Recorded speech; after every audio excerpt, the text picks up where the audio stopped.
Imagine a cold night in December 2023 in the Red Sea near the Bab al-Mandab Strait. A Norwegian commercial ship named Strinda is quietly sailing through the waters, loaded with chemicals destined for European ports. At 9:45 p.m., the silence is shattered by a howling sound.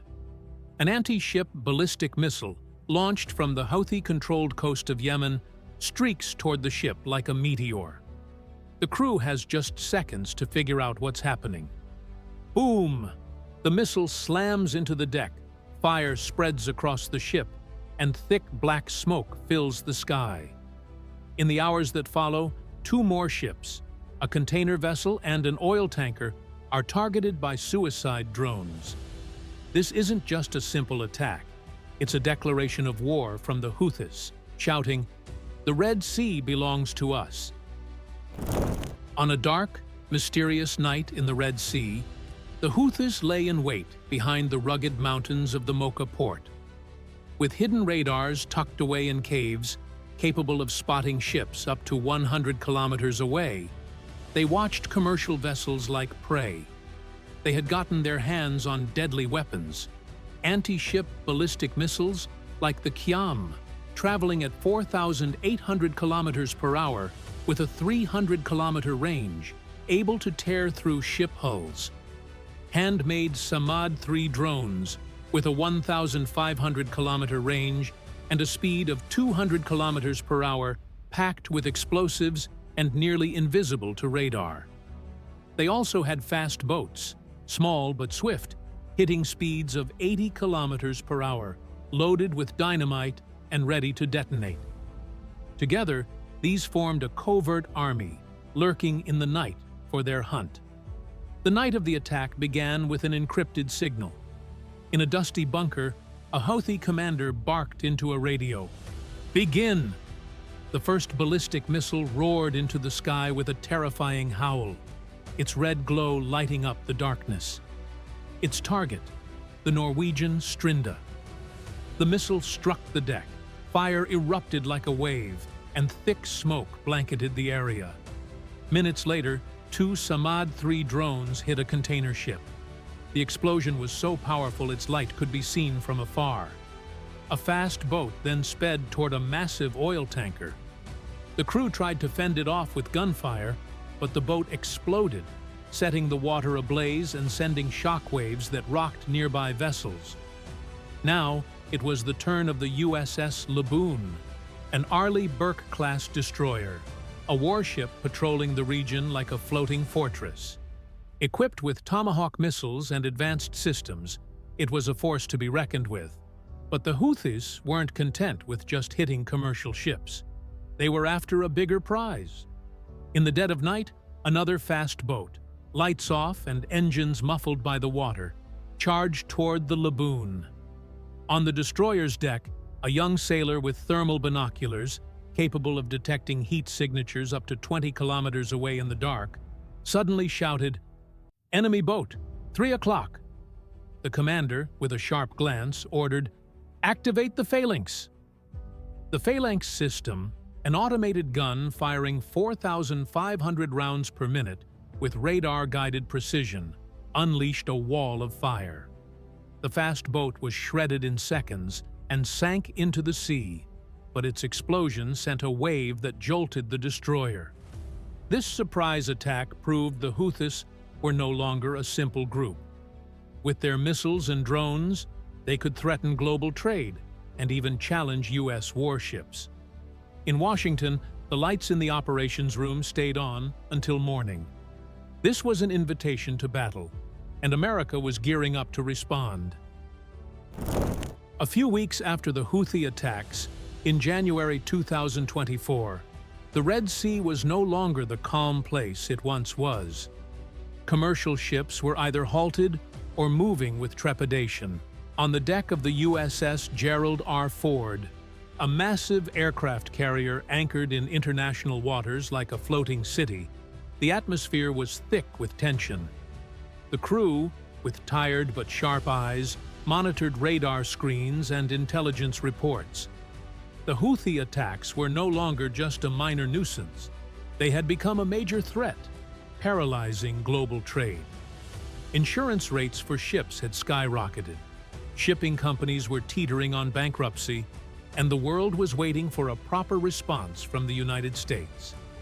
In the carrier's operations room, filled with large monitors and digital maps, commanders gathered around a massive table. Spread across it were satellite images of Houthi bases, hidden warehouses in the Sada Mountains, missile launchers near Mocha Port, and fast boats concealed in small bays. Rear Admiral Michael Reed tapped the map with his finger and said, "This is the red line. It's time to show who calls the shots here." The room fell silent. At 3 a.m., a crackling voice came over the radio. "Operation Dawn Storm, ready to execute." Seconds later, the Admiral said firmly, "Execute." On the deck of the Gerald R. Ford, which resembled a floating airport, everything sprang into action. Red lights pierced the night, and flight crews in orange uniforms scrambled like ants. 4 F-18 Super Hornet jets, their engines roaring loud enough to deafen the sky, were prepped for takeoff. Armed with AGM-88 HARM missiles designed to blind enemy radars and GBU-38 bombs, which could destroy concrete bunkers with laser precision, they were ready. One pilot, nicknamed Hawk, turned to his wingman before climbing into the cockpit and said, "Tonight, the sky is ours." With a thunderous roar, the F-18s launched off the catapult and vanished into the darkness. At the same time, a hidden beast stirred beneath the sea. The USS Florida, an Ohio-class submarine gliding like a ghost underwater. This 170-meter-long giant, capable of launching missiles from beneath the waves, was poised to deliver the main blow. In its control room, bathed in the green glow of screens, the submarine's commander ordered, "Load the missiles." Minutes later, Tomahawk missiles, with a 2,500-kilometer range and terrifying accuracy, burst from the sub's vertical launch tubes. Silently streaking through the night like lightning, they headed for Yemen's coast, where Houthi missile depots and bunkers awaited destruction. In the sky, 2 MQ-9 Reaper drones, like Iron Falcons, had taken off from a distant base and were now circling over Yemen. Equipped with infrared cameras that could see everything in the dark and Hellfire missiles capable of striking with pinpoint accuracy, they were the eyes and ears of the operation. An operator back in a control room in the U.S., coffee in hand, stared at the screen and said, "Targets acquired, ready to strike." Live feeds from the drones showed the Houthis still oblivious to the storm bearing down on them. In that moment, it felt like a Hollywood action movie. The Gerald R. Ford, with its roaring jets, the Florida with its stealthy missiles, and the Reaper drones with their piercing gaze had orchestrated a military symphony. America's fury was no longer just a slogan. It was a tangible force awakening. In Washington, at the Pentagon, generals watched the screens with bated breath. This operation wasn't just retaliation. It was meant to send a message to the world. Don't mess with us. At 3:45 a.m., the sky above Mocha Port no longer held the silence of night. The darkness was shattered by the roar of jet engines, the howl of missiles, and the glow of explosions. Operation Dawn Storm had reached its crescendo, a grand symphony where every note was played with precision and power. The first note came from the sky. The 4 F-18 Super Hornets, which had taken off from the Gerald R. Ford minutes earlier, swooped low like nocturnal hunters. Flying at 1,900 kilometers per hour, they were armed with AGM-88 HARM missiles, designed to locate and disable enemy radars.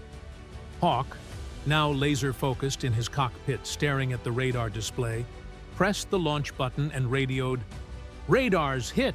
They're blind!"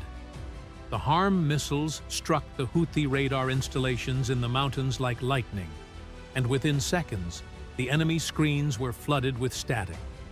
The Houthis could no longer see what was coming. Moments later, it was time for the bombs. The F-18s unleashed their GBU-38 laser-guided bombs on hidden warehouses in the Mocha Hills. These bombs, capable of hitting a building with millimeter precision, rained down like a deluge of death. The first explosion ignited a drone-filled depot, sending orange flames hundreds of meters into the air and cloaking the area in thick black smoke. A pilot shouted over the radio, "Main warehouse destroyed!" But that was just the beginning. The blasts triggered a chain reaction. Stockpiles of missiles and explosives detonated one after another, as if the earth itself were roaring in fury. At the same moment, from beneath the waves, Tomahawk missiles from the USS Florida joined the fray. With their 2,500-kilometer range and uncanny accuracy, they had risen from the sea and now soared through the night sky like iron birds. Their target, a hidden command center in Sayada, where intelligence indicated senior Houthi commanders were gathered. Inside the submarine, the crew watched their screens in silence, holding their breath. The commander, with a calm but firm voice, said, "Fire!" The missiles launched with a muffled thud, and minutes later, they hit. The command center's explosion was like an earthquake. Walls collapsed, its radar tower snapped like a toy, and dust billowed into the sky. Satellite imagery received seconds later showed nothing but ruins. In the air, the two MQ-9 Reaper drones acted as the operation's ever-watchful eyes. With infrared cameras piercing the night and AGM-114 Hellfire missiles ready to strike with laser precision, they spotted a convoy of trucks fleeing Sayada, likely loaded with weapons or ammo. The Reaper operator, in a control room in the U.S., smirked coldly and said, "You're not getting away." The first Hellfire missile slammed into the lead truck, turning it into a fireball. The others tried to scatter along the road, but the second Reaper fired again, obliterating the convoy.